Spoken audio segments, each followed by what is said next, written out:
Last year, I ran a 1:30 half marathon at the Rock and Roll Half Marathon in San Diego, and this year, I ran a 1:25 half marathon in Copenhagen. And in this video, I'm going to take you through how I made that transition. And before you think, well, I'm not anything near that level, so maybe I shouldn't watch this video, I want to say that the principles I'm going to talk about in this video, they can be applied to any runner, not just those of you who are looking to run from a 1:30 to a 1:25. And this video goes beyond running more, adding speed sessions, and adding long runs. And at the end, I'm going to share what I believe is the main difference between what recreational runners do and elite runners, and how recreational runners can implement that to run their fastest. When I reflect back on my transition from that 1:30 to 1:25, there are really three main things that I did. The first one is smarter training. I kept increasing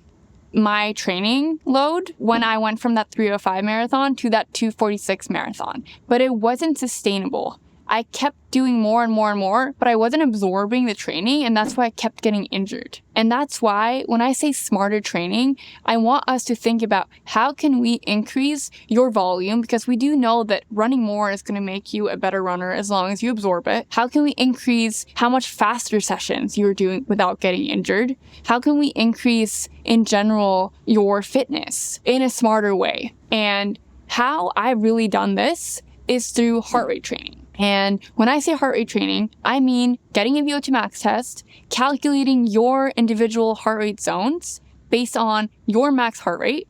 And then it's going to be about giving yourself specific max heart rate targets on each run. And I recommend having a coach or having a training program that gives you these specific max heart rate targets that are right for you, because that way you're going to ensure that you have that balance between your easy runs and your threshold runs and tempo runs, and you're going to make sure that it's right for you.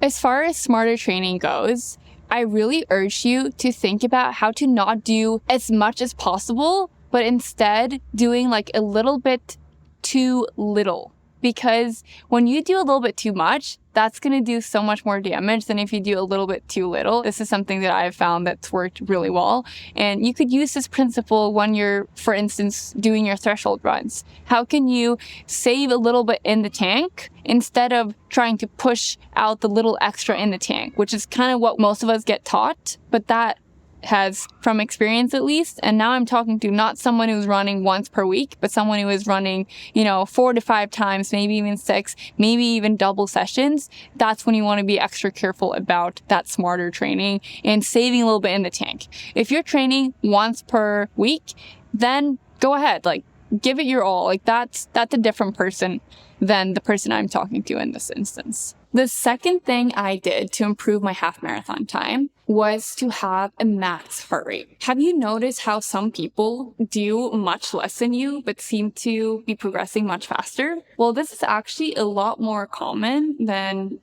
you would expect based on the fact that they're working less. And that is because when it comes to endurance, it is much better to actually do too little than too much. Although obviously in the extremes, if you're not doing anything, you're not going to get any results. But when we're talking about, the average long distance runner, the average person who is running and trying to improve their half marathon time, it is better to do a little bit too little than too much. Because if you are doing too much, you are just not recovering and you're not getting those benefits. And it's going to leave you, worst case, with an injury. And that's what I saw if you have heard my story about going from that 2:46 marathon to dealing with 6 bone stress injuries.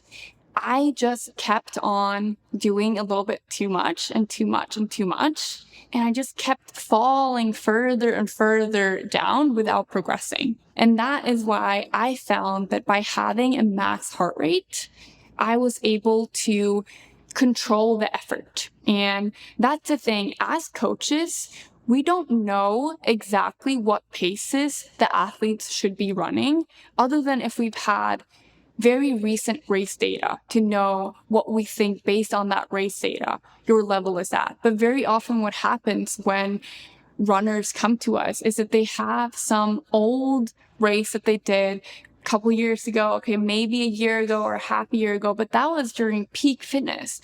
And then you plug that number into a race predictor like the VDOT calculator, and it gives these paces that are based on that person's best performance, not where that person is at right now.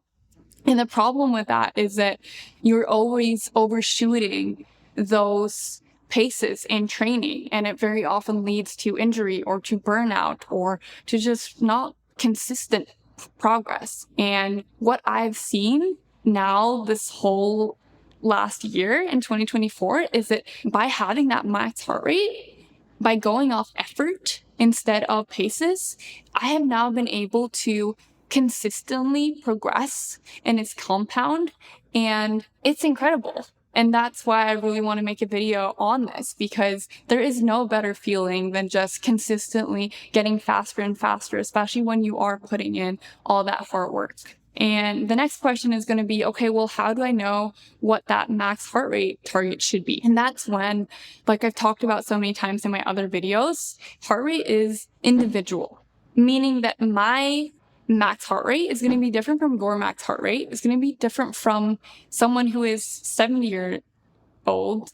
This is max heart rate. So what we want to do is we want to test your heart rate zones. And you can do this through a VO2 max test. You can do it through a lactate test.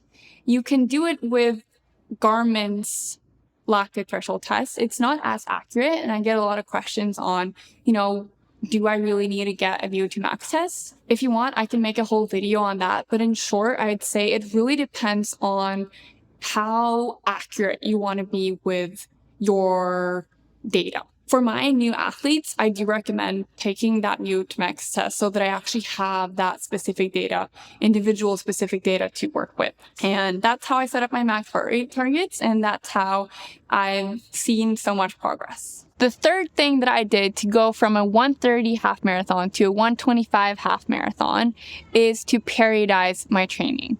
And this is probably the most underrated term used in endurance running or in running in general, at least to my knowledge, because it's something that I see elite athletes do a lot of, but I never hear recreational runners talk about it. And when I say periodization, I mean not just having, easy runs and hard runs. So in that sense, you're periodizing your training with a mix of easy runs and harder runs.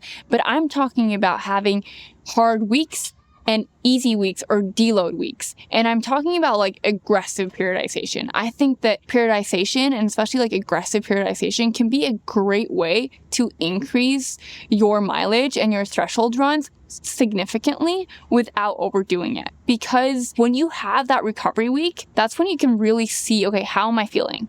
Am I feeling like this is totally fine and I'm excited to go into my harder week? Or am I feeling more fatigued and okay, I got to be careful. I overdid it maybe the week before. Because the problem with training is that it lags. So very often you'll feel fine during the workout. You'll feel good, especially because you've pushed yourself really good. So there's all that mental benefit. But then later on, you'll have some injury or, something that's bothering you, and then it becomes an issue. And that's why we want to be ahead of that process by having that deload week. So to conclude, I went from a 130 half marathon to a 125 half marathon by training smarter, by having a max heart rate, and by periodizing my training. And this is also how I've kept progressing in the sport. It's how I went from, a 19-something 5K to 18-13 5K. And I now feel like I'm going to keep progressing year after year versus